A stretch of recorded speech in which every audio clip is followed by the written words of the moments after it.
먼저 건축공간연구원의 허한결 박사님을 모시고 발제를 진행하도록 하겠는데요. 허한결 박사님은 현재 저희 건축공간연구원에서 국토교통 탄소중립 2050 전략 추진 전략 수립에 관한 연구를 비롯하여 다수의 탄소중립과 관련된 연구를 수행 중에 있으시고요. 주요 연구 실적으로는 기후변화 영향과 취약성 통합평가 모형에 관한 연구 등 기후변화에 관한 본질적인 연구에 대한 기본적 연구들을 수행하신 경력이 있으십니다. 지금부터 허한결 박사님께서 탄소 중립 정책과 기후 탄력적 발전 경로라는 주제로 해외의 탄소 중립 정책에 대한 전반적인 이슈에 대해서 말씀 주시도록 하겠습니다. 허한결 박사님. 네, 안녕하십니까. 첫 번째 발표자 건축공간연구원의 허한결입니다. 제 발표 주제는 탄소 중립 정책과 기후 탄력적 발전 경로에 대해서 발표하도록 하겠습니다. 첫 번째로 기후변화 영향 및 피해 전망에 대해서 설명을 드리겠고요.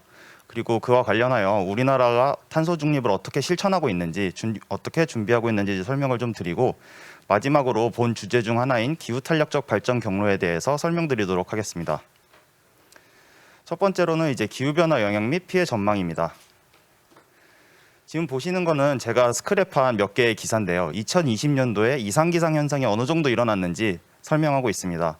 한국일보에서는 올해 1월 47년 만에 가장 따뜻한 평균 영상을 기록했다고 기사를 냈고요. 다른 신문들에서도 올 겨울이 가장 따뜻했다라고 말을 하고 있습니다. 겨울뿐만이 아니라 여름에도 이런 현상들이 나타나고 있는데요. 서울 같은 경우는 작년에 낮 최고 온도가 35.4도로 62년 만에 가장 더운 6월을 기록을 하였고요. 또한 충북에서는 관측 이래 가장 긴 장마가 내려서 기후변화에 대한 영향이 뚜렷하게 나타나고 있다는 걸 확인할 수 있었습니다. 다음으로 이제 전국적인 기후변화 영향과 피해에 대해 설명을 드릴 건데요. 아까 말씀드린 여러 개의 기사가 특정 지역에서만 나타나는 일이 아니냐라고 말씀하실 수도 있지만, 오른쪽에 보시는 것처럼 2020년에 나타난 다양한 기상 이상 현상들은 전국의 곳곳에서 나타나고 있습니다. 그런 각각의 기상 이상 현상들은 왼쪽처럼 폭염과 같은 무더위 현상을 나타내기도 하고요. 아래의 그림에 보시는 것처럼 홍수와 같은 현상을 나타내기도 합니다. 또 이런 질문이 있을 수 있습니다. 이상기상 현상이라는 게 단순히 2020년도에만 좀 심했던 것이 아닌가라고 말씀하실 수가 있는데, 사실 기상청에서는 2010년도 이후로 지금 11년째 이상기후 보고서를 작성하고 있고요. 2010년부터 이것이 작성됐다는 것은 사실 그 이전에도 훨씬 이전에도 이상기후가 나타나고 있었다는 것을 알 수 있고, 단지 그것에 대해서 정확하게 기록한 것이 이상기후 보고서로 2010년부터 나오고 있었다는 것을 확인할 수 있습니다.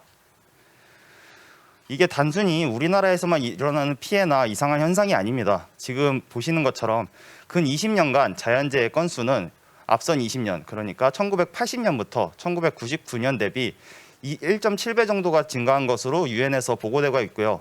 그리고 2000년부터 2019년까지 최근 20년의 자연재해 피해 규모는 약 2.97조 달러로 엄청난 규모를 기록을 하고 있습니다.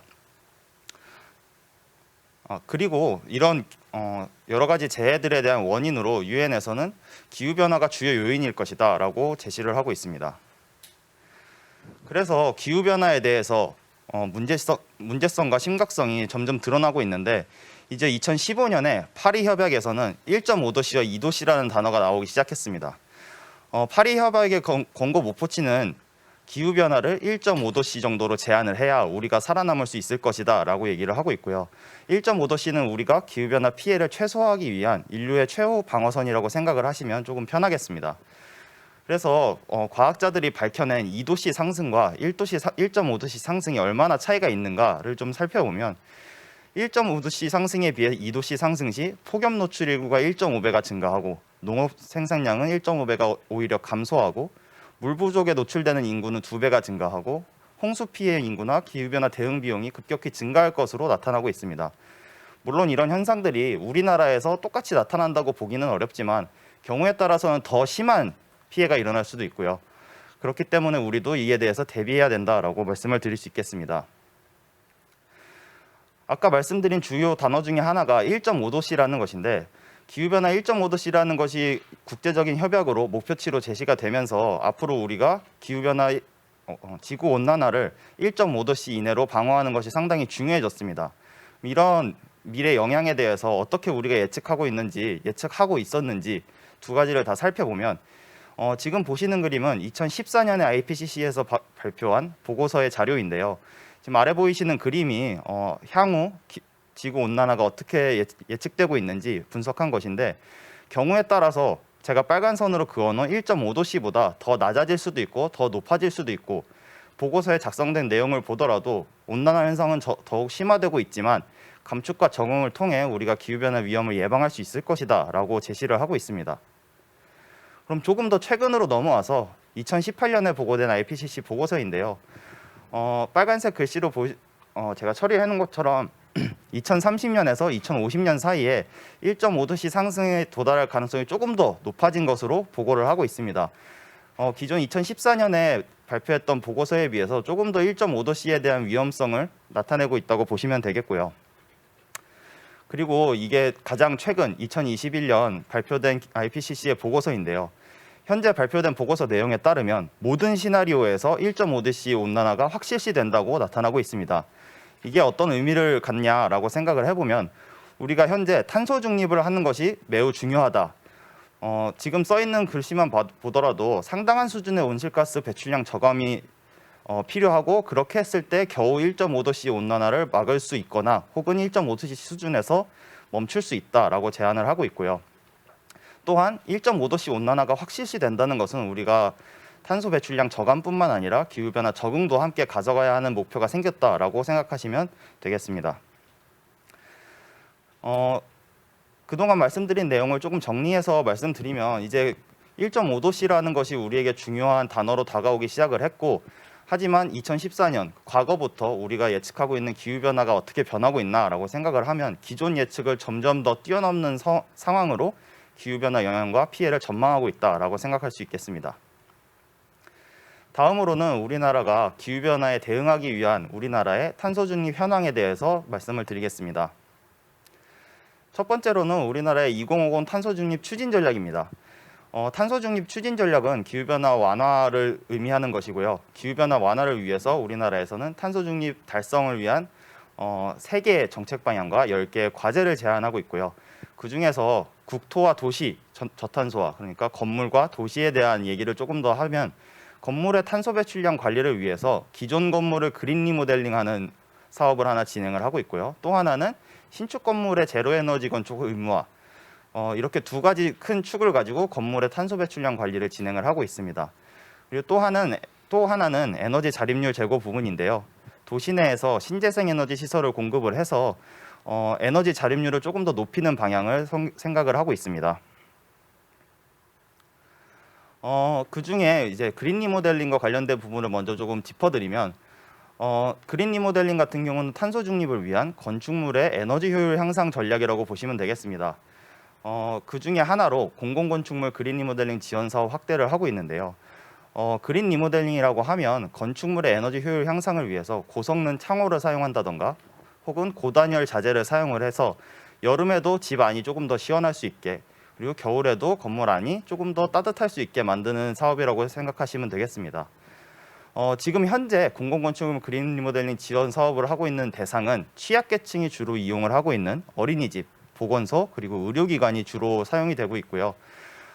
어린이집, 보건소, 의료기관 중에 노후 공공건축물에 해당이 되어서 상대적으로 건축물의 에너지 효율이 떨어지는 건축물을 우선적으로 그린 리모델링을 진행하고 있다고 보시면 되겠습니다. 현재 2020년부터 2년간 이미 2천여 동 정도의 국공립 어린이집, 보건소, 의료시설이 그린 리모델링이 진행되고 있습니다. 또 하나 탄소 중립을 위한 건축물 효율 향상 전략인데요. 그린 리모델링 활성화 관련 정책 중에 하나로 노후 공공임대주택 그린 리모델링 사업 확대가 있습니다. 지금 보시는 것처럼 현재 그리고 2022년, 2025년에 목표를 제시를 하고 있는데요. 현재는 지금 준공 후 15년 이상 경과한 노후 공공임대주택 21.95만 호를 대상으로 그린 리모델링 사업이 진행이 되고 있고요. 22년도까지 노후 공공임대주택 중에 18.6만 호 그린 리모델링 하는 것을 목표로 하고 있습니다. 그리고 다음으로는 노후 공공임대주택 22.5만 호, 22.2만 호에는 2025년까지 건령 15년 이상의 노후 영구 임대주택 19만 호와 매입 임대주택 3.5만 호에 대한 그린 리모델링을 목표로 하고 있고요. 추가적으로 그린 리모델링 관련 사업이 시행되는 걸 설명을 드리면 공공건축물 그린 리모델링 의무화 시행을 하고 있습니다. 이거 같은 경우는 앞으로 공공건축물 중에 그린 리모델링이 되지 않은 노후 공공건축물들은 모두 의무화를 하도록 하는 정책을 시행하고 있고요. 또 하나로는 민간건축물 그린 리모델링 지원 사업 확대가 있습니다. 사실 공공건축물이라고 하면 전체 건축물 중에 5% 정도밖에 해당이 되지 않기 때문에 민간 건축물이 앞으로 추가적으로 그린 리모델링이 되어야 우리가 탄소 중립을 달성을 할 수가 있습니다. 그러기 위해서 민간 건축물 그린 리모델링 지원 사업 확대가 필요한데 현재 지금 사용되고 있는 방안으로는 인센티브를 제공한다거나 혹은 이자 지원 사업을 하는 형태로 민간 건축물의 그린 리모델링 지원 사업이 진행되고 있고요. 다만 아직은 많이 부족한 상황이라고 생각을 하시면 좋겠습니다. 다음으로 제로 에너지 빌딩과 관련된 정책들이 많이 진행이 되고 있습니다. 건축물 부분에서 말씀드린 게 크게 두 가지로 그린 리모델링과 나머지 하나가 제로 에너지 빌딩인데요. 제로 에너지 빌딩은 그린 리모델링 같은 경우는 노후 건축물을 대상으로 진행됐다면 제로 에너지 빌딩은 신축 건물을 대상으로 진행이 된다고 보시면 되겠습니다. 예를 들어 앞으로 새로 짓는 건물은 제로 에너지 빌딩 기준을 준수하여야 한다와 같은 것이 이제 제로 에너지 빌딩 의무화와 관련된 정책이고 현재 공공부문의 제로 에너지 빌딩 조기 의무화 및 기준 강화가 진행되고 있습니다. 기존에 예측했던 것보다 기존에 만들었던 목표치보다 조금 더 빠르게 공공건축물 부분에서는 제로 에너지 빌딩을 의무화하고 있고요. 기준을 조금 더 강화하는 작업을 진행을 하고 있습니다. 그래서 2030년 이후가 되면은 공공건축물뿐만 아니라 민간건축물 또한 500제곱미터가 넘어가는 건축물들은 앞으로 새로 지을 때 모두 제로에너지 빌딩 기준을 맞춰야 한다라고 보시면 되겠습니다. 그리고 의무화 관련 정책으로 추가되고 있는 것이 제로에너지 빌딩 인증 편의성 제고인데요. 제로에너지 빌딩에 맞게 설계를 하고 건축을 한다고 해도 이것을 인증받는 과정이 현재는 조금 쉽지 않은 상황입니다. 이런 것들에 대해서 민간 부분에 있어서는 조금 더 편의성을 제고하여야 민간의 제로에너지 빌딩 건축 활성화가 조금 더 확대가 쉬워질 거라고 생각을 하고 있고요.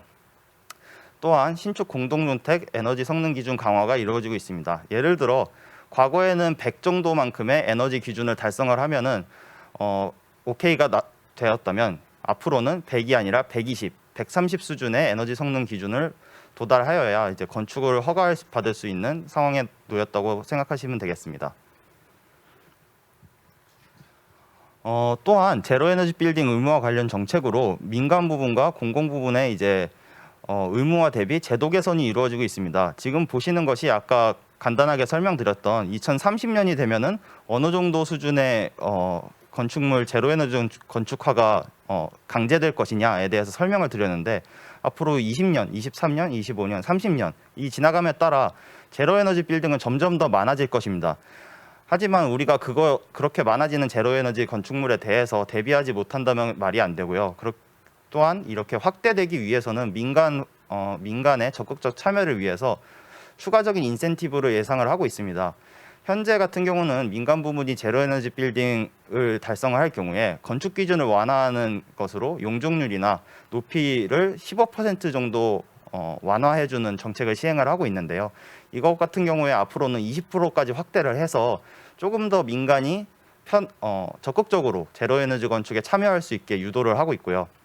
또한 신규 조항들도 많이 만들어지고 있습니다. 제로에너지 건축물 에너지 효율 등의 인증 희망 건물에 대해서 인증 제한 대상을 조금 삭제하고 있고요.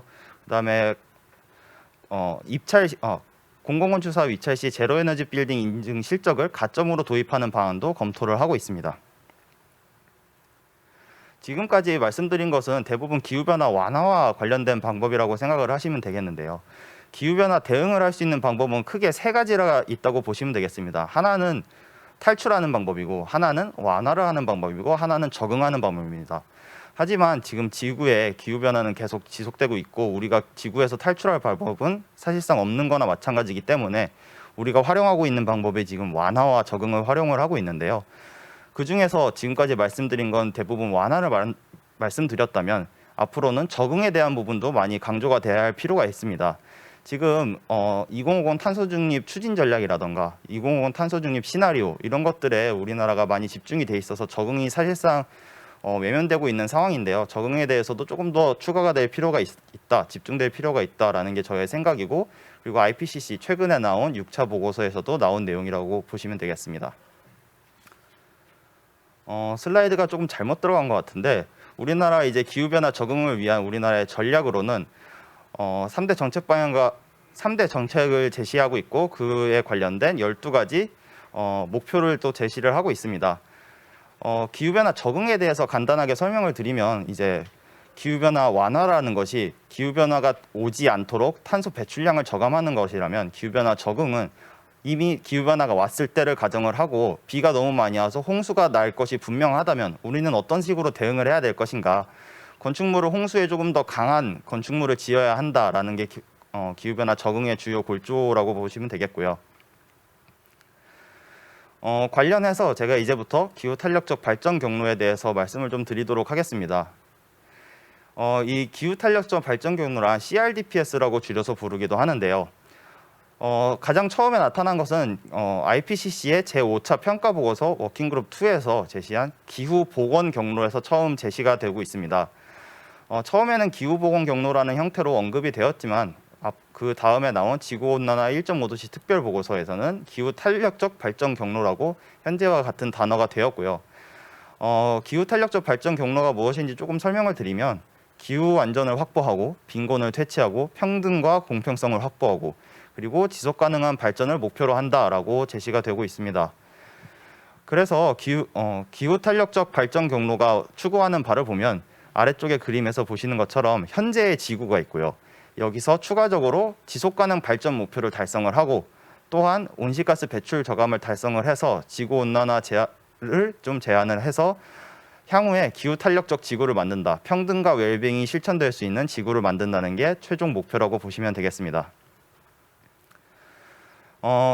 방금 말씀드린 것 중에서 처음으로 이때 현재의 지구에 대해서 조금 설명을 해보겠습니다. 지금 현재의 지구는 기후변화가 일어나고 있고요. 기후변화는 현재 전 세계 개발에 따른 온실가스 배출이라는 것의 반작용이라고 보시면 되겠습니다. 인류의 개발 양상은 현재와 미래의 기후변화와 리스크의 원인이 되겠고요. 그리고 기후변화에 대응하기 위한 기후변화 완화와 적응 전략이 강제되고 있습니다.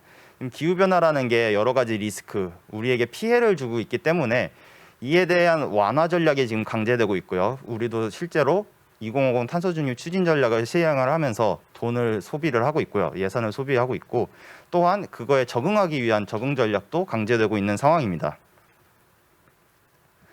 다음으로 언급되고 있는 지속 가능 발전 목표에 대해서 조금 설명을 드리면, 지속 가능 발전 목표는 유엔에서 제시한 지속 가능한 발전을 달성하기 위한 인류 공동의 17개 목표입니다. 기본적인 개념으로는 사회적 포용, 그리고 경제 성장, 지속 가능한 환경의 3대 분야를 유기적으로 연결해서 우리가 앞으로 지속 가능한 발전을 이루어서 후세대에게도 살기 좋은 지구를 물려주자라는 목표가 있고요. 지속 가능 발전 목표는 최근 우리의 기후 행동과도 높은 관련이 있습니다. 지금 CRDPS에서 제시하고 있는 지속 가능 발전 목표에 대한 언급된 내용을 잠깐 설명을 드리면, 지속 가능 발전 목표라는 게 항상 기후변화를 완화시키거나 기후변화에 적응하는 그런 거와 1대1로 매칭이 되지는 않지만 많은 부분에서 시너지 효과를 일으키고 있고요. 또 다만 어느 정도 상충되는 부분이 있어서 상황에 맞게 지속가능 발전 목표를 우리가 잘 활용해야겠다라고 제시를 하고 있습니다. 다음으로 제시되고 있는 것이 온실가스 배출 저감과 기후변화 제한인데요. 지금 기후변화의 주된 원인으로 제시되고 있는 것이 온실가스의 배출입니다. 그래서 말씀드리고 있는 게 기후변화 최소화를 위한 온실가스 배출의 저감인데요. 왼쪽 아래 그림에 보이시는 것처럼 지구 온난화가 일어나는 주요 과정 중에 하나는 태양으로부터 날아온 에너지가 지구 밖으로 빠져나가지 못하기 때문에 지구의 온도가 점점 더 높아지고 있는 것인데요. 지구의 온도가 이렇게 높아지는 이유, 에너지가 빠져나가지 못하는 이유가 뭐냐라고 하시면, 온실가스가 점점 두꺼운 층을 이루게 되어서 나가야 하는 에너지가 반사되어서 다시 지구에 들어오기 때문이라고 생각을 하시면 되겠습니다. 그래서 온실가스가 기후변화 근본적인 원인으로 제시가 되고 있고요. 그래서 배출량을 대폭 줄이기 위한 2015년에 파리 협정 온실가스 배출량 감소 목표가 제시가 되고 있고, 현재는 2050, 2050년까지 탄소 중립 목표를 달성하겠다라는 목표가 제시가 되고 있습니다. 오른쪽 아래 보시는 그림은 이제 파리 협정에서 제안이 되고 1.5도씨 보고서에서 제안이 된 지구의 탄소 배출량 이제 시나리오인데요. 현재 보시면 글씨가 잘 보이시는지 모르겠지만 2020년도까지는 어느 정도 온실가스 배출량이 증가하고 있습니다. 하지만 우리가 탄소 중립 목표 달성을 위해서, 또한 1.5도씨 시나리오 목표 달성을 위해서 극적으로 탄소 배출량을 줄여야 한다라고 오른쪽 그림처럼 말을 하고 있습니다. 그래서 지금까지 말씀드린 기후 탄력적 발전 경로에 대해서, 혹은 여기서 말씀드리지 못한 내용에 대해서 조금 더 글로써 설명을 드리면, 현재 인류의 발전 양상은 대부분 기후 변화를 가속화시키는 데 영향을 미치고 있습니다.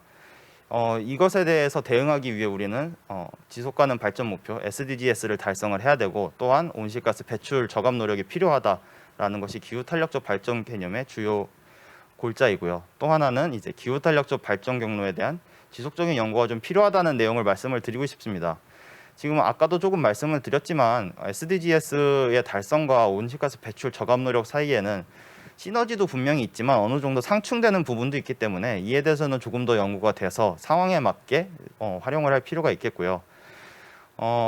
또한 이것과 관련돼서 말씀드리면 기후 탄력적 발전 경로는 단 하나의 경로가 아니라 무수히 많은 여러 가지 경로가 있다고 볼 수 있겠습니다. 또한 기후 탄력적 발전 경로의 결과가 불명확하기 때문에 현재로서는 이에 대해서 조금 더 연구해서 상황에 맞는 하나의 발전 경로를 좀 더 개발을 할 필요가 있겠고요. 그래서 국가적, 지역별 상황에 맞는 기후 탄력적 발전 경로를 좀 수립할 필요가 있다라는 게 제 의견이고요.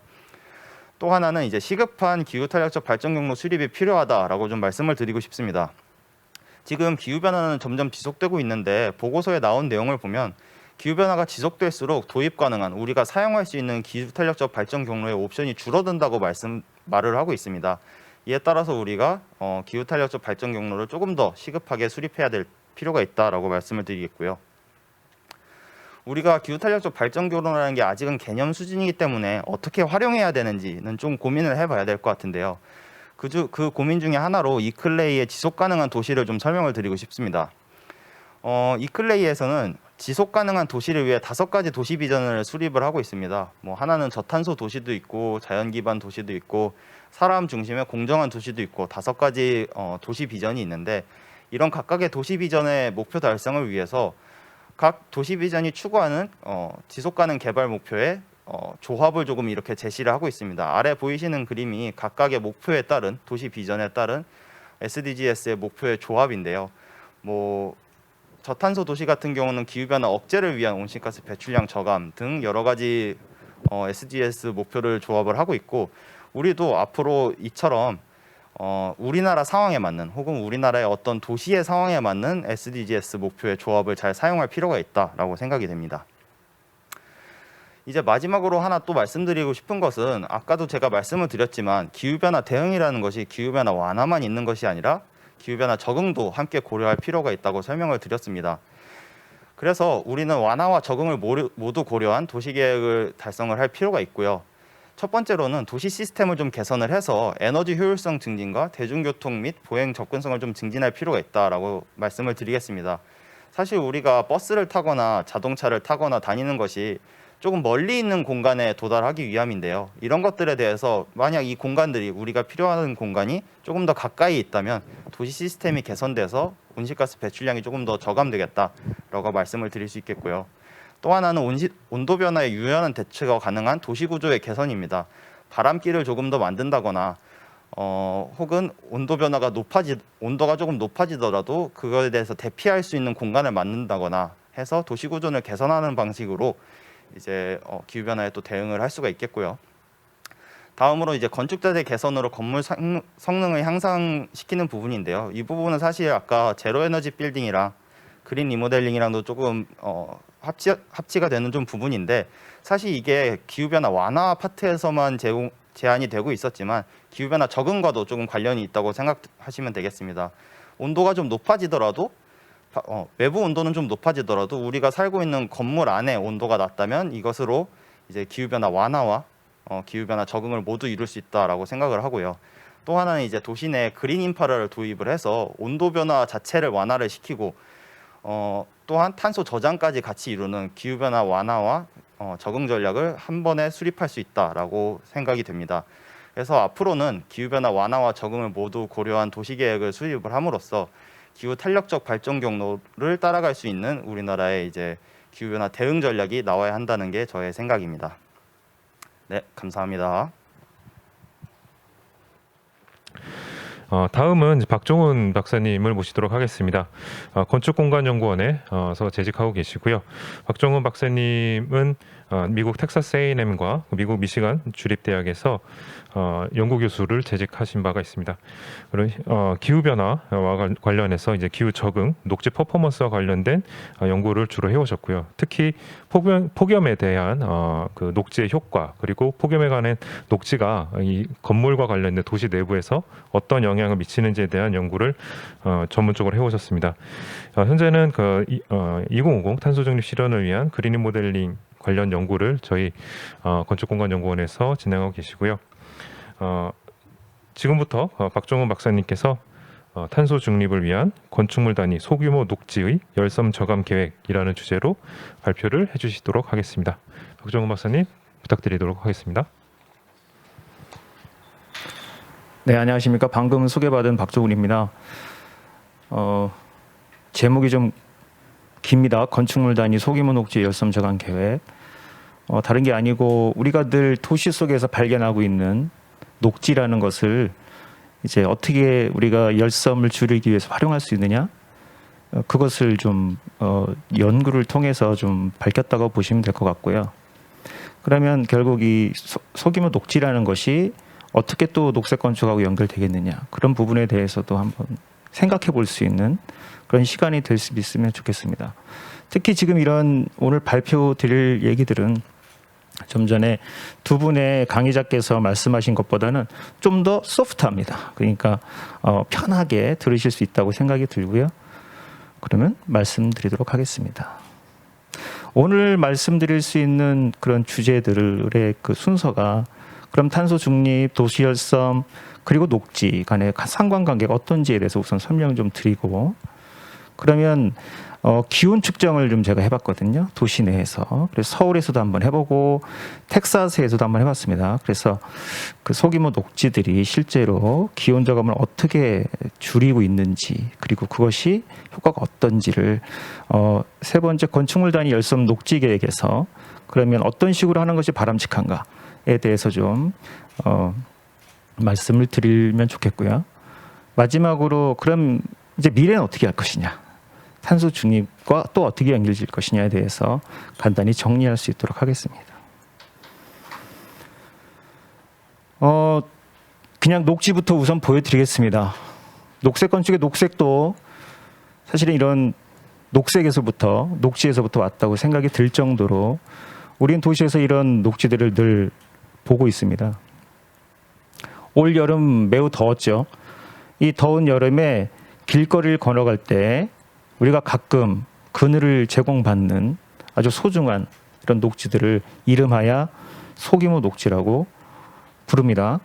우리가 늘 이 도시를 걸어 다니면서 보게 되는 것들이죠.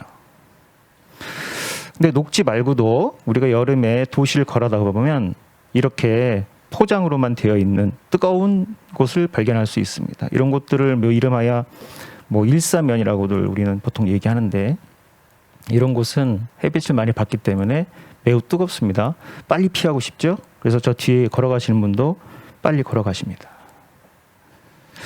도시에는 녹지들에 의한 그 그늘뿐만이 아니고 이렇게 건물에 의해서 그 그늘지는 그런 부분들도 생깁니다. 하늘도 보시면 이런 여러 가지 기성 시가지에 대한 얘기들인데, 이 건물들의 그늘을 보시면 여기도 꽤 그늘의 역할을 하고 있구나, 도시 피난처구나, 그늘의 피난처구나 생각하실 수 있습니다. 앞서 말씀드렸듯이 소규모 녹지라는 것은 결국 보여드린 것처럼 여러 이제 타입으로, 여러 형태로 우리 도시 내에 존재하고 있고요. 이름하여 공원, 가로 녹지, 건물 녹지로, 또 다른 이름으로는 옥상 녹화, 또 건물 주변의 공공 녹지, 뭐 그런 식으로 존재하고 있는 것들을 뜻합니다. 그럼 또 녹지가 오늘 그 주제하고 연관되는 탄소 중립하고는 어떤 연관이 있느냐? 탄소를 줄이는 녹지에 대해서 앞서 두 분께서도 말씀해 주셨는데, 직접적으로 녹지는 탄소 흡수를 합니다. CO2 흡수를 하죠. 그래서 탄소 동화를 통해 직접적으로 탄소를 흡수를 하고요. 간접적으로 탄소 저감을 하는데 탄소 배출 자체를 저감하는 거죠. 그 부분은 좀 이따 좀 더 자세히 말씀드릴 수 있도록 하겠습니다. 그래서 결국에는 탄소 배출 저감, 결국 탄소 중립을 향한 그런 방향에 있어서 이런 열섬 저감을 줄이는 거, 녹지의 그런 효과도 중요하다 말씀드릴 수 있겠습니다. 그러면 탄소 흡수원이자 저감원으로서 이제 도시 녹지가 어떤 그 역할을 가지고 있는지 그런 것들 한번 좀 조금 더 자세히 살펴보면, 산림청에서 제시한 자료인데요. 산림청에서 제시한 자료 중에는 산림이 특히 탄소 흡수원으로서의 역할을 많이 하고 있는 것처럼 보입니다. 그렇지만 여기 그 중앙에 보시면 도시가 나오거든요. 도시 안에 좀 녹지들이 있습니다.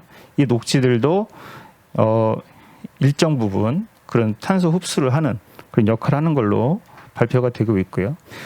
옆에 보시면 이제 탄소 지킴이 숲이라고 최근에 나와 있는 그런 보고서를 좀 참조해 보면, 직접적인 탄소 저감뿐만이 아니고 간접적으로 냉박 에너지를 감소함으로써 탄소 저감을 역할을 하고 있다. 그것을 이제 밝히고 있죠.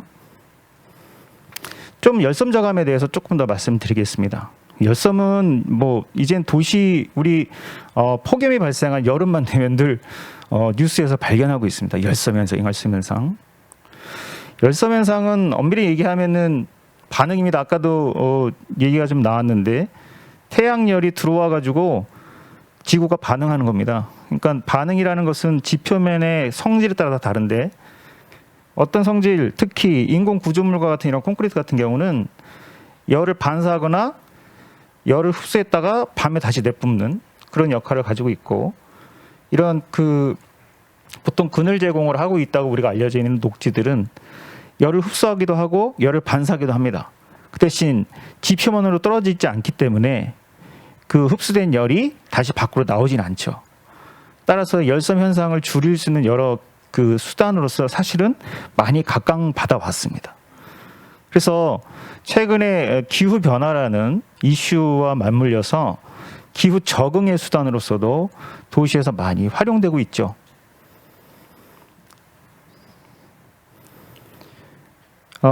기후 적응이라고 했을 때 도시는 뭔가 시스템적으로 기후 적응을 하고 있지만, 우리 인간들 같은 경우는 기후 적응이 사실은 쉽지 않습니다. 그래서 건물 내부에서 그 냉방을 필요로 한달지, 아니면 도시를 지나다닐 때 그늘을 필요로 한달지, 우리의 기후 적응은 쉽지는 않은 상황입니다. 그래서 우리는 에너지가 필요하고 그늘이 필요한 거겠죠. 열섬이라는 것을 조금 더 도식화해 보면요, 열섬이 발생하게 되면 기온이 상승하게 되고요. 기온 상승에 의한 열대 현상, 그래서 냉방기 사용량이 증가하고, 냉방기 사용량을 증가시키기 위한 전력 사용량이 증가합니다. 오늘 아침에 뉴스 봤더니 중국이 전력 사용량이 급감해가지고 너무 늘어나가지고 뭐 그 문제가 많이 발생한다는 얘기도 들었습니다. 발전 시설 가동량도 많이 듭니다. 그러니까 결국에는 이 악순환이라고 얘기하는데, 열 발생 악순환, 이런 것들이 계속된다고 볼 수 있고, 결국 이런 뭔가 이 연쇄적인 이런 화살표를 끊어낼 수 있거나 뒤로 만들 수 있는 그런 것들이 필요하다. 그것이 녹지가 되면 좋겠다. 그런 역할을 해주는 하나의 부분으로서. 그러면 어떻게 열섬을 줄일 수 있겠느냐, 녹지를 통해서, 라는 것이 궁금한 질문이 되겠습니다. 엄밀히 말하면 도시 내에 이미 녹지가 있습니다. 그러면 이런 것들을 상정할 수 있죠. 녹지가 없이 완전히 그냥 건축물이나 그냥 그 포장면으로만 이루어진 그런 도시를 한번 상상을 해볼 수 있습니다. 그 도시는 녹지를 함께 갖고 있는 지금 현재의 도시보다 훨씬 더 높을 겁니다. 온도가. 그리고 훨씬 더 에너지 사용량이 높겠죠. 그렇다는 얘기는 이미 녹지를 통해서 도시 온도가 저감되고 있다라는 걸 뜻합니다. 그러면 그것을 얼마나 줄이고 있느냐에 대한 부분을 밝혀내고 그것이 어떤 역할을 갖는지에 대해서 알려드려서 차후에 도시에서 녹지를 계속적으로 확보해야 된다고 할 때 어떻게 효과적으로 만들 수 있겠는지를 고민해 보는 거죠. 그래서 열섬을 줄인 녹지다라고 할 때 이 녹지가 뭐냐? 녹지를 어떻게 해야 되냐라는 것이 결국 형태, 어떻게 생긴 녹지가 열섬을 줄이냐. 그다음에 그 녹지는 그럼 크기가 어느 정도일 때 열섬을 줄이냐. 이런 부분들을 좀 연구를 해보려고 했었고, 또 하나는 이런 녹지가 뭐 어디나 다 있으면 제일 좋겠습니다만 아시다시피 도시는 땅 자체가 상당히 비쌉니다. 그죠? 그러므로 어디에 위치시켜 가장 효과적일 수 있겠느냐를 고민할 수밖에 없습니다. 또 하나는 아까도 말씀드렸다시피 건물 그늘이 우리한테는 참 중요한 존재입니다. 여름이 되면. 그러나 건물 그늘은 늘 한 방향에만 지죠. 건물이 그늘이 존재하지 않는 곳, 바로 그런 곳에서도 녹지는 건물 그늘처럼 역할을 할 수 있겠느냐에 대한 물음도 생깁니다. 그럼 이 두 개가 같이 공존한다면 열섬을 줄이는 데 훨씬 더 효과적이겠죠. 그런 생각을 할 수 있습니다. 그래서 이 두 가지를 서울 측정이라 말하고 서울에서 한번 이 온도 그 자료를 한번 수집을 해본 거죠. 그 이후에 좀 더 이제 그 실험의 그런 방법론을 좀 더 확대하고 좀 발전시켜서 텍사스를 한번 가봤습니다. 텍사스는 서울보다 6도 이상이 더 뜨겁습니다. 매우 뜨겁습니다. 그래서 그곳에서도 한번 이 실험을 함으로써 거기서 무슨 실험을 했었냐면 녹지라는 것 자체가 하나가 온도 저감을 갖는데 그 온도 저감의 범위, 공간적인 범위, 그러니까 이를테면 냉섬이 퍼져가는 범위, 그런 것이 있을까? 그럼 그렇다면 그것이 어느 정도일까까지 한번 좀 해봄으로써 차후에 녹지 계획에 쓰일 수 있는 그런 것들 한번 생각을 해보자 했습니다. 이런 연구들은 발표가 다 됐죠. 그래서 발표가 된 연구들을 통해서 이제 정리된 내용들을 좀 쉽게 말씀드리려고 정리를 한 거라고 보시면 되겠습니다. 우선 서울을 보시겠습니다. 서울에서 이제 종로구, 중구, 여름이 됐을 때 가장 이제 뜨겁다고 생각되는 곳들로 일단 잡긴 했는데, 물론 강남 쪽도 많이 뜨겁습니다. 그렇지만 이 종로구나 중구 같은 경우가 이 건폐율이 상당히 높은 지역으로 알려져 있습니다. 기성시가지율도 높고요. 그래서 이 곳들을 좀 정했는데 그 전체를 한 것이 아니고, 아까도 말씀드렸던 그 소규모 녹지라는 말씀을 드렸는데, 그 소규모 녹지에서의 그런 그 효과를 검증하기 위해서 블럭이라고 여러분들 들어보셨을 겁니다. 그 도시 블럭들을 6개를 선택을 했습니다. 그래서 그 선택을 한 녹지들에 대해서 이제 온도를 측정하게 됐는데, 우선 이 대상지들을 보시면 면적 자체가 한 5만 제곱미터에서 한 11만 제곱미터 정도 된다고 보시면 되겠습니다. 그러니까 그 블럭을 한 바퀴를 돌 때 한 30분에서 1시간 정도 걸립니다.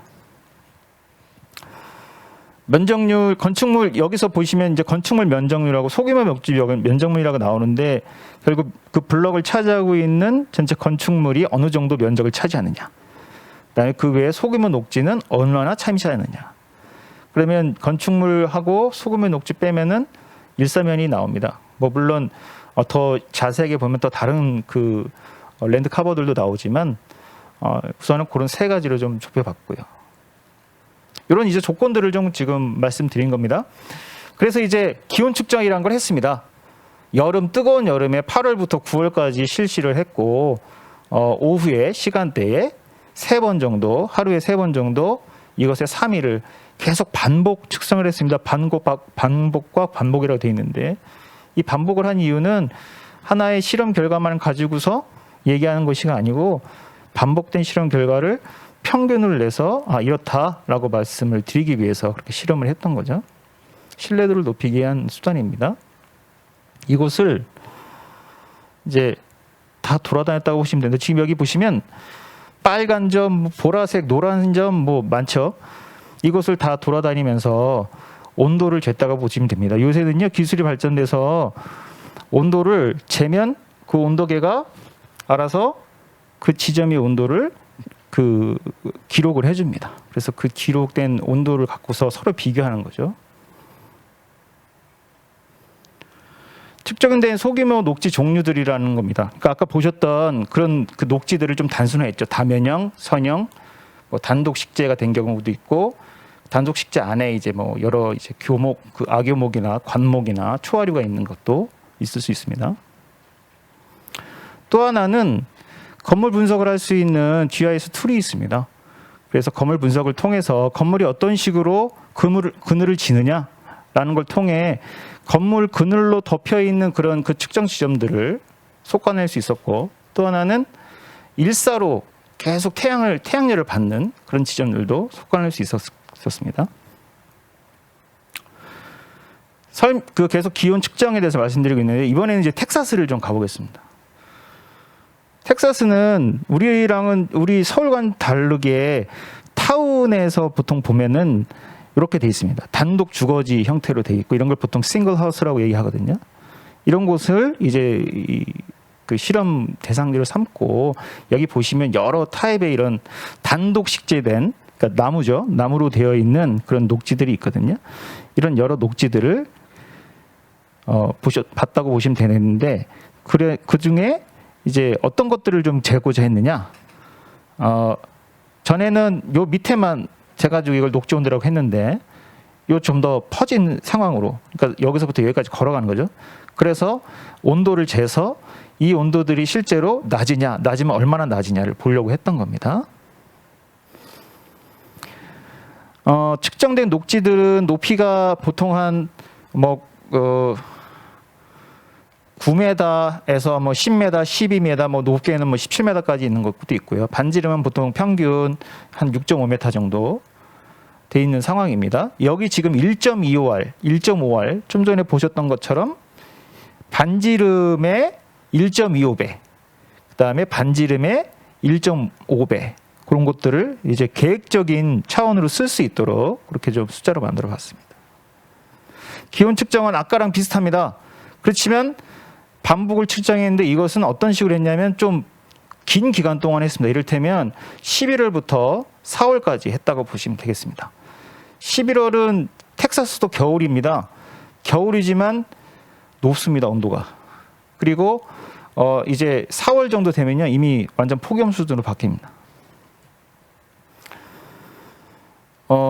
돌아다녔습니다, 이번에도. 그래서 여러 군데를 이렇게 다 돌아다녀 가지고 했는데 전과는 좀 다른 이제 시스템들을 장착했죠.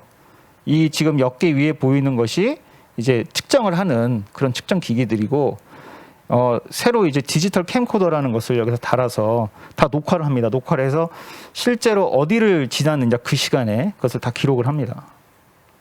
가방을 메고 이 가방 안에 이제 그 데이터 로거, 아까 말씀드렸던 그거에서 좀 더 기술이 진보되어 있는 그런 것들을 했고, 뭐 이런 뭐라고 해야 되죠? 릴라이어빌리티를 높일 수 있는 그런 그 장치들을 좀 넣었다고 보시면 되겠습니다. 이런 이제 실험들을 해서 결과를 얻었는데, 아까도 말씀드렸던 것처럼 이제 열섬을 줄이는 녹지를 찾고 위치를 찾고 그 범위가 어딘지에 대한 이제 그 녹지 계획이 무엇인지에 대한 이런 것들을 이제 좀 아까 보여드렸는데, 그것에 대한 답을 한번 같이 말씀드리도록 하겠습니다. 그럼 결국 어떻게 생긴 어떤 크기 녹지가 열섬을 줄이냐라고 했을 때 선형보다는 면형, 그러니까는 원형이라든지, 그러니까 위에서 봤을 때입니다. 위에서 봤을 때 원형이라든지 다면형의 녹지가 블록의 기온을 줄일 수 있더라. 그다음에 단독 식재, 그러니까는 하나의 그 나무로만 되어 있는 그 교목으로만 되어 있는 식재보다는 혼합 식재, 다층 식재, 뭐 멀티 레이어드 뭐 베지테이션이라고 얘기하는데, 그게 뭐냐면 그 교목부터 악교목, 관목, 뭐 초하류까지, 그러니까 층위가 다양한 그런 것들이 들어가 있는 녹지가 블록의 기온을 낮춘다고 그렇게 결과가 나왔죠. 그게 나오게 된 이런 표입니다. 표를 이렇게 보시면 그런 것들을 그 통계적인 회귀 모형으로 설명하는 거라 보시면 되겠고요. 그 다음에 그 질문이 어디에 녹지를 위치시켜야 열섬을 줄일까?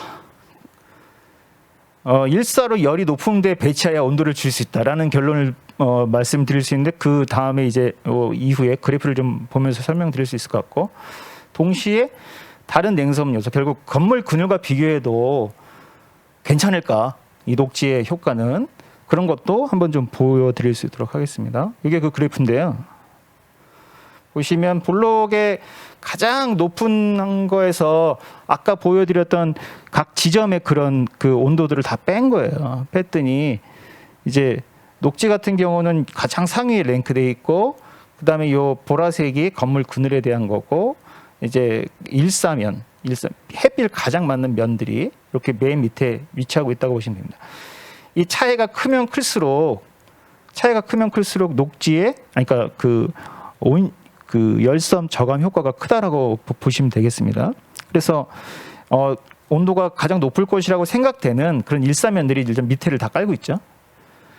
재밌는 것은 건물의 그늘이 중간인데 비슷하게 보면 온도를 비슷하게 저감시키는 것 같습니다. 그죠? 같은데 차이점은 뭐가 있냐면, 건물 그늘 같은 경우는 어떤 애들은 블록의 가장 최고 온도랑 비슷한 애들이 많이 있습니다. 거의 0도 수준에.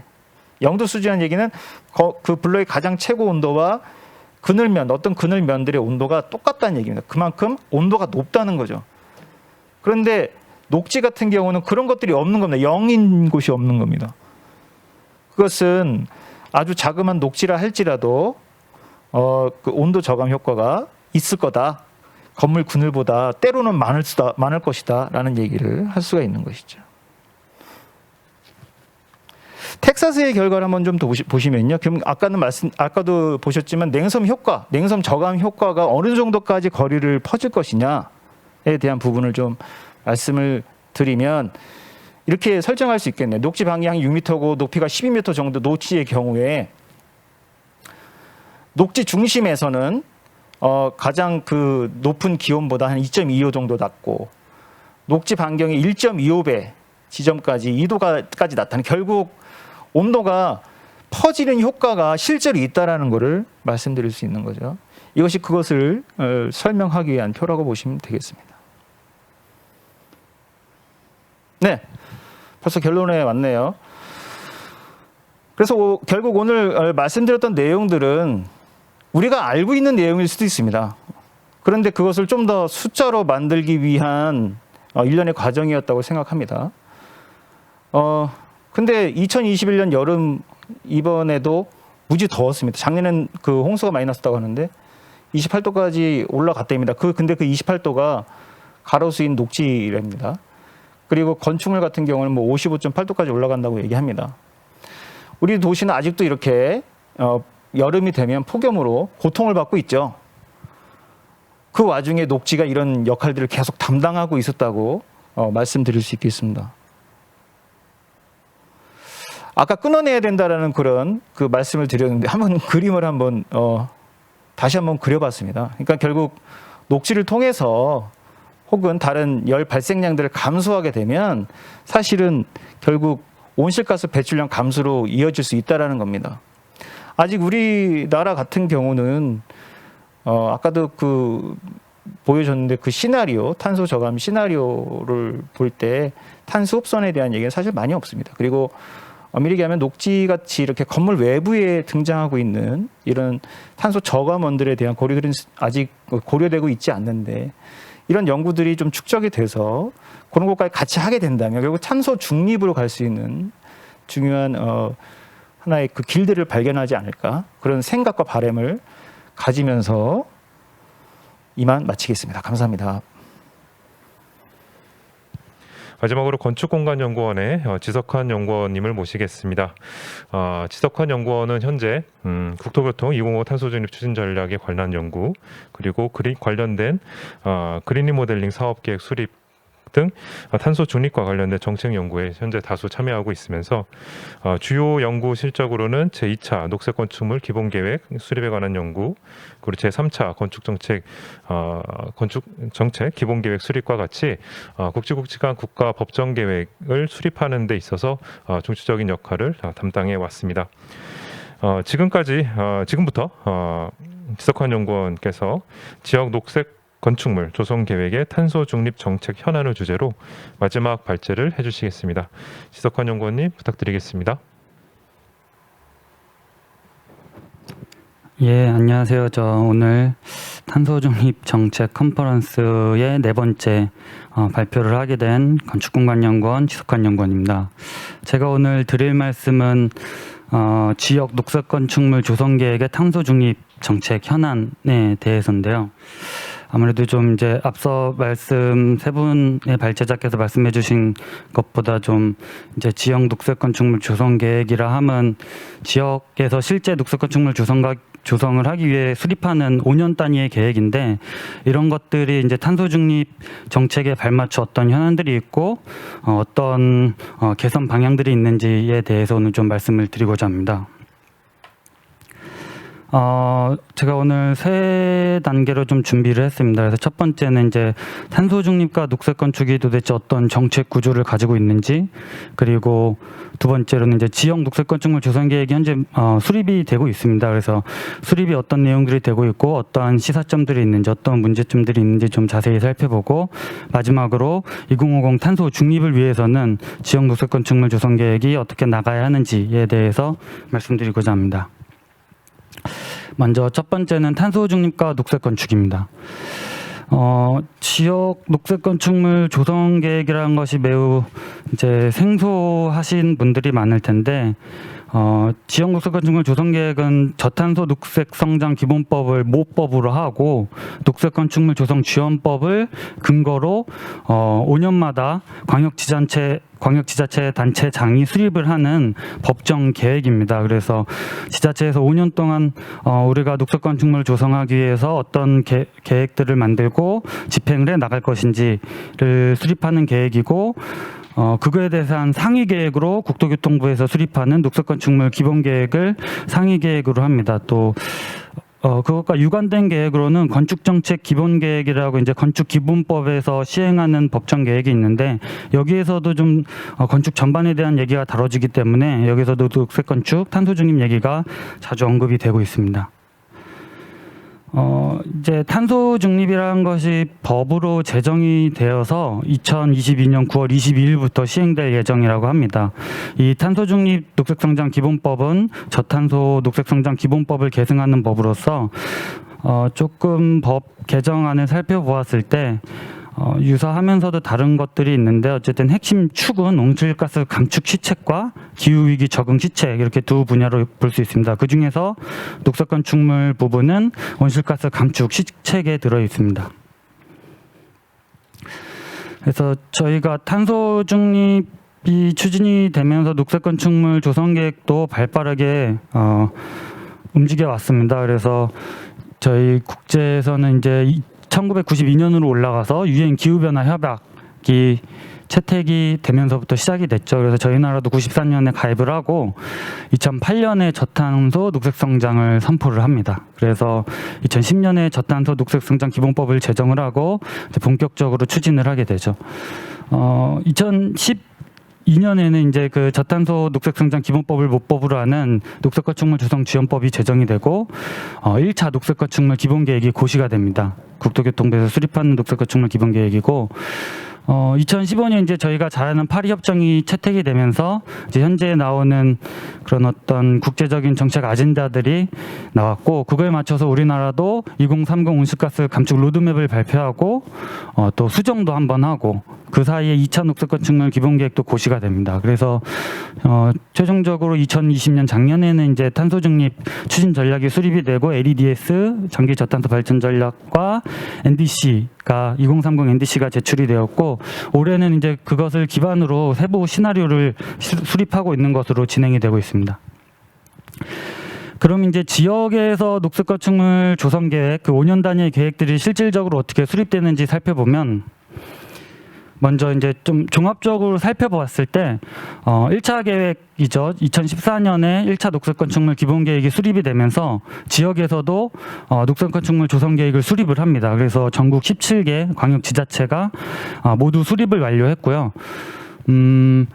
단 여기서 좀 한 가지 포인트는 이제 14년 충남이 제일 먼저 수립을 하고 이제 2020년 인천광역시까지 최대 6년간의 시기적 차이가 존재를 합니다. 그래서 이로 인해서 이제 뭐 2014년에는 저희가 2020 국가 온실가스 감축 로드맵을 준수해서 1차 녹색 건축물 기본 계획을 발표하고 거기에 이제 온실가스 감축 목표에 따라서 1차 녹색 건축물 조성 계획들이 다 수립이 되었습니다. 근데 그러다가 다시 16년도에는 2030 로드맵이 발표가 되면서 이 16년에 로드맵이 발표가 되고 또 18년도에는 한 번 또 수정안이 발표가 됩니다. 그러면서 이 1차 계획 기간 내에도 건물 부분 온실가스 감축 목표 기준이 2차례가 변경되어 지역별로 약간 그 감축 목표의 정책 정합성에 문제가 좀 있었습니다. 2차 계획에서는 이제 2021년도에 2차 녹색 건축물 기본 계획이 수립이 됐고 경기도가 2차 조성 계획을 최초로 수립한 후에 충남, 충북이 수립을 완료를 했습니다. 그리고 서울과 울산에서도 2차 조성 계획이 수립 중인 것으로 조사를 하였고 그리고 2021년도에 2차 녹색 건축물 기본 계획이 수립된 이후에 2050 이제 탄소 중립이 발표가 되었죠. 2010년 10월에. 그래서 2050년 기준으로 건물 부분 온실가스 감축 목표 수정 작업이 진행이 되면서 2차 녹색 지역에서도 이제 2차 녹색 건축물 조성 계획이 아직 수립 안 된 지역에서는 이런 것들을 반영해서 수립해야 되는 상황입니다. 녹색 건축물 조성 지원법 제7조에 이제 6가지 사항으로 정해서 지역 녹색 건축물 조성 계획을 수립할 때는 이런 내용들을 포함해야 한다라는 것을 법으로 정하고 있습니다. 그래서 이 6가지 사항으로 한번 이제 그 전체 지역 녹색 건축물 조성 계획을 모두 살펴보았는데 첫 번째 사항이 이제 현황 및 기초 현황 및 전망에 관한 사항입니다. 전국 광역 지자체가 공통적으로 어떤 정책 현황이랑 그 지역의 기초 현황을 구분해서 제시하고 있었고 설문조사라든지 현장조사라든지 이런 실태조사는 한 지역도 있고 안 한 지역도 있었습니다.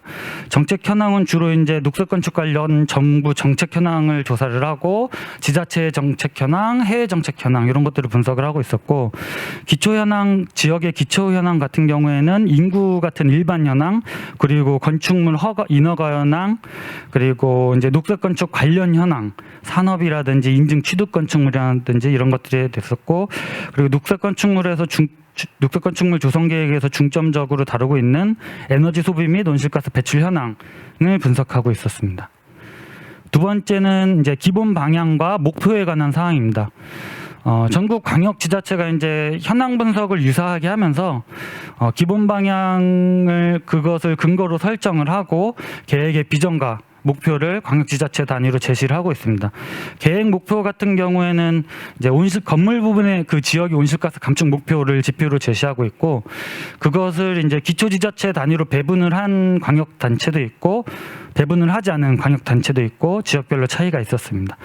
추진 전략은 이제 뭐 보통 3개에서 많으면 5개까지 이렇게 제시를 하고 있는데 대체적으로 좀 구분을 해보면은 일단 뭐 제도라든지 정책을 기반하는 부분 하나가 있고 실질적으로 지역에서 정책 사업을 집행하기 위한 부분이 있고 그리고 마지막으로 뭐 교육이라든지 홍보라든지 행사라든지 이런 것들을 위한 저변 확대 부분 이렇게 3가지로 좀 구분을 할 수 있었습니다. 그리고 세 번째는 이제 녹색 건축물 조성 및 지원에 관한 사항인데 이 법조문에 조성 및 지원에 관한 사항이라 약간 좀 다소 포괄적으로 들어가 있다 보니까 이제 보통 그 상위 계획인 1차 녹색 건축물 기본 계획을 준수해서 유사한 방향으로 수립이 되고 있었습니다. 그래서 1차 기본 계획에서는 신축 설계 기준 강화, 기축 에너지효율 향상, 산업 육성, 교육 홍보 등 이런 것들을 제시를 하고 있었고 이런 것들을 좀 지역에서도 공통적으로 따라가고 있고 좀 지역적 특성을 반영한다든지 이런 것들은 뭐 녹색 건축물 조성 계획뿐만 아니라 다른 법정 계획에서도 좀 공통적으로 나타나고 있는 부분인 것 같습니다. 그리고 네 번째는 이제 지역에서 재원을 어떻게 마련할 건지, 재원을 마련했으면 이걸 어떻게 집행하고 운용을 할 것인지에 대한 사항입니다. 대체적으로 이제 재원은 녹색건축 기금 마련이랑 국비 지원 사업 연계를 통해서 재원을 조달 방안을 제시하고 있습니다. 아무래도 지자체에서 운용할 수 있는 금액이 많이 크지 않은 지자체도 있기 때문에 그런 것 같고, 이제 이를 이렇게 예산 계획이 아무래도 조금 이렇게 포괄적으로 수립이 되다 보면은 집행 관리 운영 등에 관한 내용들도 아직은 조금 미흡하게 수립이 되고 있는 것 같습니다. 아무래도 예산이 들어가다 보니까 소요 비용에 따른 편익 분석도 모두 수행이 좀 되고 있고, 그리고 이제 예산 검토 같은 경우에는 이제 지역에서 실제 정책 사업을 추진을 할 때 유사 정책 사업을 좀 조사를 해서 그 예산과 비교하는 수준으로 검토되고 있지 이렇게 좀 정밀하게 예산이 검토되거나 이러기는 좀 어려운 상황인 것 같습니다. 다섯 번째는 이제 건축 자재 및 시공에 관한 사항입니다. 그래서 자재 같은 경우에는 이제 녹색 건축과 관련된 자재가 아무래도 이제 건축 설비나 신재생 설비 중심으로 계획이 수립되고 있어서 그리고 이제 또 시공 부분 쪽에서는 이게 그런 어떤 이제 건축과 건설의 문제죠. 이것도 이제 건축 단계의 계획이 좀 중심이기 때문에 건축에서 좀 할 수 있는 감리 중심으로 일부 지자체에서 제시를 하고 있었습니다. 그리고 마지막으로 여섯 번째는 이제 시도의 조례로 정해서 시도에서 이제 자체적으로 운영할 수 있게 하는 상황인데, 그래서 대부분 이제 기초지자체 단위까지 녹색 건축물 조성 지원 조례는 제정이 되었습니다. 운용되는 것과는 별개로 우선은 다 제정이 되어 있고, 그 내용들을 좀 살펴보면은 지역 자체적인 녹색 건축물 설계 기준 운용, 그리고 녹색 건축 기금을 마련하고 그것을 지원을 하는 근거로 활용이 되고 있었습니다. 그리고 2차 계획에서 좀 살펴보면 이제 서울과 경기, 충남 같은 경우에는 이제 전담 조직을 조례에서 좀 추진하는 걸로 조사가 되었습니다. 그래서 이제 지역별로 건축 건물 부분에 이제 탄소 중립이랑 온실가스 감축 목표 현황을 한번 쭉 조사를 해봤습니다. 그래서 지역에 따라 이제 계획 수립 시기가 차이가 나면서 이제 적용하고 있는 정부의 건물 부분 온실가스 감축 기준이 모두 상이합니다. 아래 표를 보시면은 2020 온실가스 감축 로드맵부터 최하단부의 2050 탄소 중립 시나리오까지 요 이제 시기는 오타입니다. 2019년 12월이 아니고 2010년 10월인데 좀 이 계획들이 이제 그 국제 정세에 맞춰서 정부도 이제 목표를 상향하고 하면서 건물 부분 온실가스 감축 목표치도 다 바뀌었고, 맨 오른 칸에 보시면 이제 부분별 감축 목표도 최초에는 이제 신축, 기존, 행태 개선 이렇게 가다가 나중에는 탄소 중립 시나리오 안에서는 건축물 에너지 효율 향상, 고율 기기 보급 향상 등 조금 더 세분화돼서 진행이 되고 있었습니다. 저희가 이제 전체적으로 좀 살펴보았을 때 저 맨 다이어그램 보신 맨 위 지역에 충남부터 이제 쭉 수립된 지역에서 수립된 순서대로 정리를 좀 해봤습니다. 그래서 2016년에 로드맵이 발표되기 전에 수립한 충남, 경기, 서울 등 9개 지역은 1차 녹색 건축물 기본 계획이죠. 1차 녹색 건축물 기본 계획은 2020 로드맵을 준용하고 있고, 거기서 이제 2022년을 목표 시점으로 신축, 기준, 행태 개선 3개를 구분해서 감축 목표를 제시를 하고 있는 경향이 있습니다. 그리고 2016년 로드맵 발표 이후에는 전북, 강원, 경남 등 7개 지역이 이제 2030 로드맵을 따라가고 있습니다. 그래서 2030년을 목표 시점으로 신축, 기축, 행태 개선을 하는 지역도 있고, 시설 개선과 관리 개선으로 좀 구분한 지역도 있고, 세부 감축 목표가 좀 상이했습니다.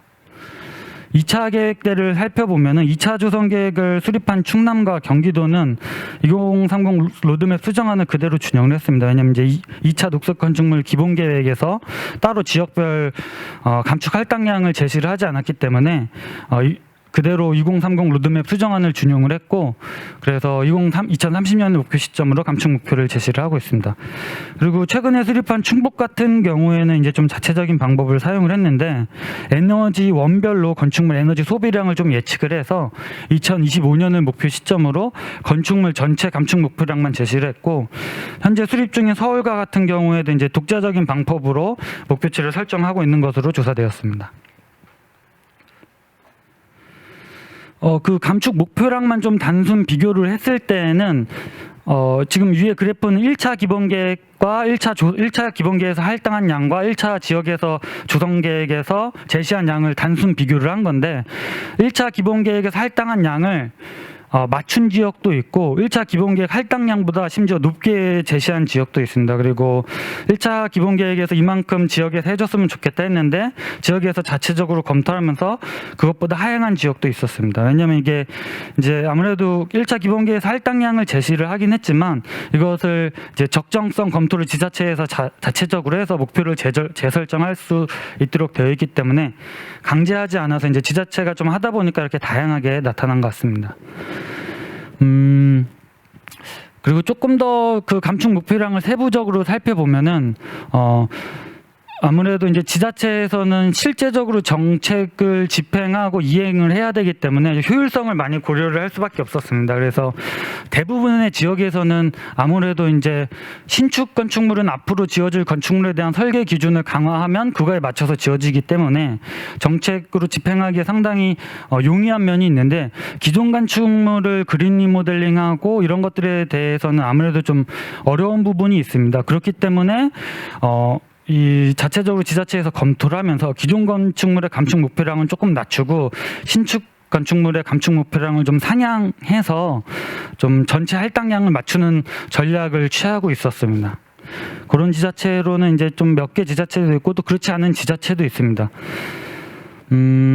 그리고 이제 저희 아까 말씀드린 게 이제 감축 부분으로 신축 건축물 부분이 있고 기존 건축물 부분이 있고 행태 개선과 관련된 부분이 있는데 행태 개선과 같은 부분은 아무래도 정량적으로 집계가 어렵다 보니까 감축 목표량을 제시하지 않은 지역도 있습니다.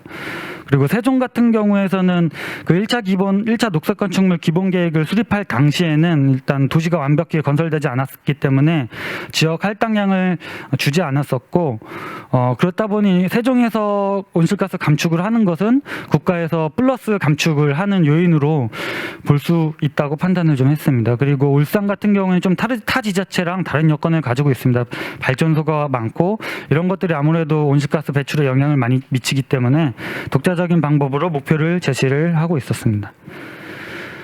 예, 그리고 2차 조성 계획을 수립한 충남과 경기도 2차 계획이 이제 최근에 수립되고 있는데 1차 기본계획의 감축 목표 설정 방법을 그대로 준용을 하고 있습니다. 2차 기본계획에서 따로 뭐 이렇게 아직 가이드가 없어서 그래서 그렇게 수립이 되고 있고 충북 같은 경우에는 이제 자체적으로 아까 말씀드렸다시피 그 건축물 에너지 소비량을 2025년까지 예측을 해서 그 감축 비율 22.7%인데 이게 그 2차 녹색 건축물 기본 계획의 감축 목표를 제시한 22.7%입니다. 그래서 그 비율을 직접 곱해서 목표량을 제시를 하고 있었습니다.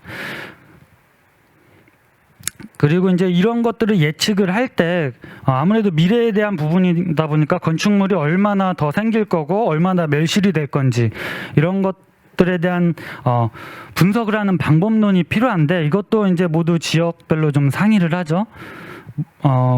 이제 보통 신축 물량과 멸실 물량을 좀 분석을 하는데 어떤 지역에서는 뭐 10년치를 분석을 하고 어떤 지역에서는 뭐 3년치도 분석을 하고 매뉴얼에서는 이제 3년을 권장을 하고 지역별 특성에 따라서 적합한 방법론을 적용하도록 권장을 하고 있었습니다. 그래서 지자체가 아무래도 뭐 서울 같은 경우에는 계속 신축 물량이 늘어나는 데고 아니면 이제 교외 좀 광역 지자체 같은 경우에는 신축 물량보다는 기축 물량이 많고 멸실 물량이 많기 때문에 이런 것들이 좀 통계에 영향을 미칠 수 있기 때문에 그런 것들을 좀 잡아주는 방식으로 연수를 활용하고 있었습니다. 그리고 약간 좀 특이사항으로는 뭐 전북 같은 경우에는 이제 인구 수요 추정 기준을 좀 반영을 했고 전북이 이제 주택 수요를 좀 반영을 했고 강원이 인구 수요를 좀 반영해서 저희 이런 신축 물량과 멸실 물량 외에도 조금 더 고도화된 방법론들을 적용하는 지자체들도 있었습니다. 예, 그러면 이제 세 번째로 탄소 중립을 위해서 이 지역 녹색 건축물 조성 계획이 지금 막 2차 계획이 수립이 될 텐데 어떤 쟁점들이 있고 이런 것들을 개선하기 위해서 몇 가지 좀 제언을 드리고자 합니다. 첫 번째 쟁점은 계획 수립 시기 차이에 따른 정책적 정합성 문제입니다. 이거는 처음에도 말씀드렸다시피 이 시기가 차이가 나는 것이 이제 아무래도 지자체에서 이 계획을 수립을 하려면은 예산을 책정을 해야 되고 그 예산 계획은 그 전년도에 책정을 해야 그 다음 연도에 집행을 할 수 있고 이런 것들이 초반에 일단 그 녹색 건축물 기본 계획에 대한 홍보가 부족한 부분도 있었고 이런 것들 때문에 이제 시기 차이가 6년 정도가 났고 그리고 이제 또 금년도 안으로 2050 탄소 중립 시나리오가 확정될 예정이라고 보도 자료가 나오고 있고 2030 NDC 상향도 이제 국제 정세에 따라서 우리나라도 강화를 하겠다라는 것이 확실시되고 있으므로 이제 상향 이전에 수립된 지역 녹색 건축물 조성 계획들은 전반적으로 계획 목표 및 조정이 필요하다고 판단이 됩니다. 그래서 드리고자 하는 첫 번째 제언은 어쨌든 2050 탄소 중립 정책이 발표가 되고 이런 것들이 국제적으로도 지금 되고 있기 때문에 피할 수 없다면은 지역 녹색 건축물 조성 계획도 전반적으로 재정비가 필요할 것으로 판단이 됩니다.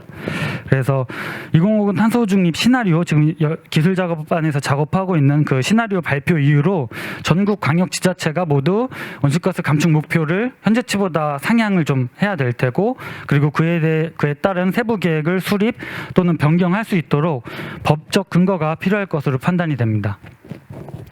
그리고 만약에 그러려면은 이제 2050 탄소 중립 발표 시점을 기점으로 해서 지금 현재 2차 계획에서 계획을 변경하거나 혹은 1차 계획이 종료가 되지 않았음에도 조기 수립이 필요한 지역이 발생을 할 것입니다.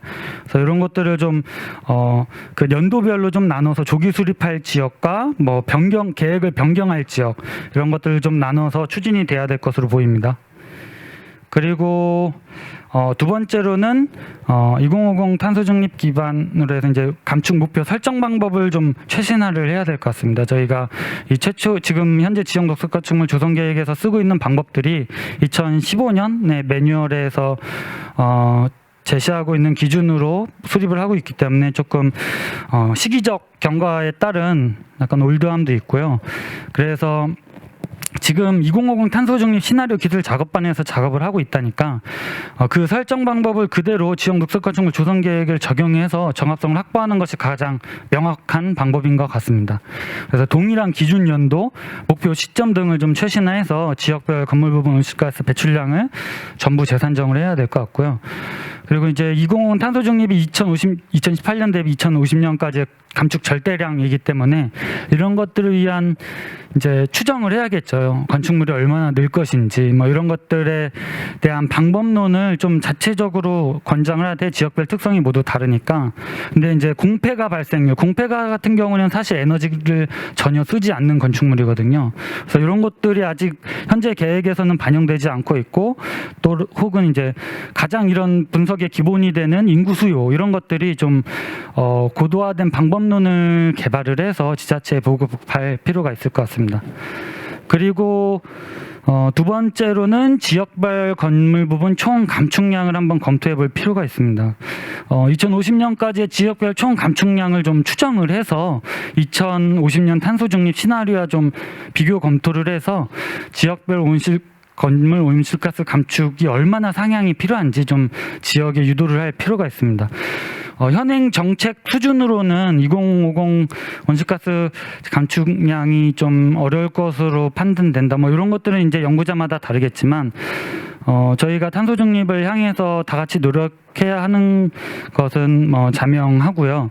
그래서 근데 또 이 방법이 그 탄소 중립 기술반에서 아마 작업하고 있는 방법은 지역에서 이렇게 예측하는 기반으로 산출하는 것과 방법이 달라서 사실 이것이 1:1 비교는 어렵습니다. 그래도 건물 부분 온실가스 총 감축량 관리 차원에서 비교 검토될 필요는 있고 그런 것을 비교해 봤을 때 어쨌든 탄소 중립을 위해서는 전국 광역지자체가 노력을 해야 되지 않을까 판단을 하고 있습니다. 그리고 저희 이제 바로 제 전 발제자분께서 그런 녹지에 관한 얘기를 좀 해주셨는데요. 이 탄소 흡수원 요소가 건축물에서 상당히 미미하고 관리도 안 되고 이런 얘기들이 좀 있습니다. 근데 이런 것들이 건축물 단위마다는 이제 아주 작을 테지만 이런 것들이 좀 이렇게 점에서 좀 선으로 연결이 되고 어떤 생활권 녹지축과 좀 연계가 되면은 이런 것들이 시민들 도민들, 시민들이 이용할 때 좀 쾌적하게 이용할 수 있는 도시 공간이 되면서도 탄소원, 흡수원 요소로 반영될 수 있을지 우선 검토부터 돼야 됩니다. 이런 것들은 아직 연구 차원에서도 진행되지 않은 부분이고 뭐 행여나 좀 탄소 흡수원 효과가 좀 미비하더라도 지금 녹색 건축 정책이라는 것이 사실 녹색이 에너지는 아니잖아요. 그래서 에너지 측면만 너무 강조되고 있는데 이런 것들의 개념에 대한 인식 확대가 좀 중장기적으로 검토가 될 것으로 생각을 하고 있습니다. 그리고 두 번째 쟁점으로 이제 지역별 특성 반영이 미흡하다 이런 것들은 다른 법정 계획에서도 유사하게 나타나고 있는 거고 녹색 건축물 조성 계획 같은 경우에는 법정 사항이랑 매뉴얼 요거 두 개를 준수를 하기 때문에 좀 다들 유사하게 수립되는 경향이 있습니다. 그래서 이런 것들을 조금 더 특성을 갖게 하고 정책 특성을 갖게 하면서도 정책 정합성을 조금 맞추려면은 법에서 다루고 있는 그 수립 내용들을 좀 구체화해서 제시할 필요가 있는 것 같습니다. 아무래도 1차 조성 계획에서는 대부분 지역이 이제 뭐 신축 기준 강화, 기축 효율 향상, 산업 육성 교육 이렇게 빠짐없이 수립되고는 있는데 항목별 좀 편차도 있고 일부 필요한 내용이 빠지는 경우도 있습니다. 그래서 이제 법조문 상에 좀 이런 것들을 구체적으로 제시하면은 되지 않을까 생각을 하고 있고요. 마지막으로 이제 녹색 건축물이 조금 더 뭐라 해야 될까요? 개념이 인식이 확대해야 될 필요가 있습니다.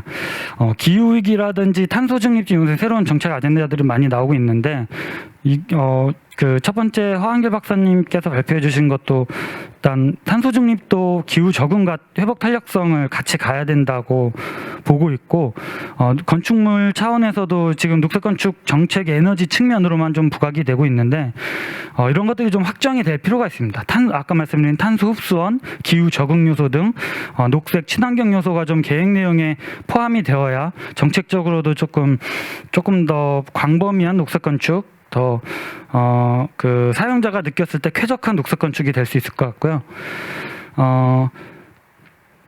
그리고 이제 이미 그 녹색 건축 인증에서도 탄소 흡수원이라든지 기후 적응 요소들이 다수 포함되어 있습니다. 그래서 이런 것들이 절대 무리스러운 부분들이 아니고 저희가 충분히 반영되고 중장기적 혹은 단기부터 적용돼야 될 사항이 아닌가를 말씀드리면서 발표를 마치겠습니다. 감사합니다.